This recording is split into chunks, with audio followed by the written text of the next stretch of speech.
তোমরা ভাত খাচ্ছ, আমি খাবো না? আমার কষ্টে উপার্জন করা টাকার ভাত আমি নষ্ট করতে চাই না। বাবা দে, প্লেটটা দেন, তোকে ভাত দিচ্ছি। থামো, তুমি ভুলে যেও না এই সংসার এখনো আমার কথায় চলে। তুমি যদি ওকে ভাত দাও তাহলে ওর মতো তোমাকে ওই বাড়িতে না খেয়ে থাকতে হবে। আব্বা মাথা গরম করবেন না তো, কিছু মানুষের না লজ্জা শরম। আর বিদেশে যে এত পরিশ্রম করার শখ, সে পরিশ্রমটা দেশে করো না। একটা কোম্পানিতে জয়েন করো, টাকা ইনকাম করো, ফ্যামিলিতে কন্ট্রিবিউট করো, কিন্তু তা তো করবা না। তোমার বিদেশ যাইতে হবে।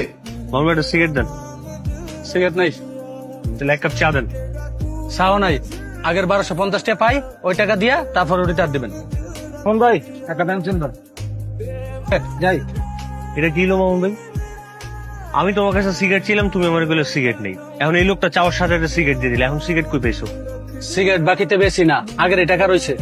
কিরে কখন আসলি? এই তো। আরে মামুন একটা সিগারেট দাও তো। মাত্র বেরোলি? হ্যাঁ। আমার বাইকের চাবিটা দে না, ওর সাথে দেখা করে আসি। সিগারেট খাবি? চা খা, প্রয়োজন অন্য কিছু খাবো, আমার চাবি চাইস না, আমার কাজ আছে। লাগবে না, একটু এদিকে না। আমার কিন্তু একটু মানে জরুরি আর কি। 5,000 টাকা দিতে পারবি? 20,000 টাকা নিছিলি যে মনে আছে? তুই টাকা পয়সা 2 দিন পর পরই নেস, দেওয়ার তো কোনো নামগঞ্জ থাকে না। তুই কিছু খাইলে খা, মামা টাকা পয়সা চাইস না। মামুন ভাই, এক প্যাকেট সিগারেট দেন তো।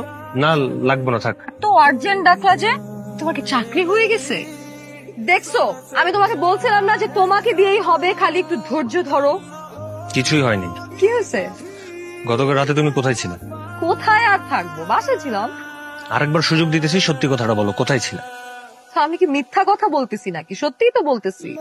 তুমি আমাকে বিশ্বাস করতেছো না? আগে বিশ্বাস করতাম, এখন আর করি না। এগুলো কি?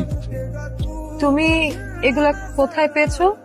এগুলো আমি কোথায় পেয়েছি সেটা তো তোমার জানার দরকার নেই, কিন্তু এই তুমিই তো আমাকে বলছিলা যে পৃথিবীতে আমার পাশে আর কেউ থাকুক আর না থাকুক, তুমি শেষ পর্যন্ত আমার পাশে থাকবা।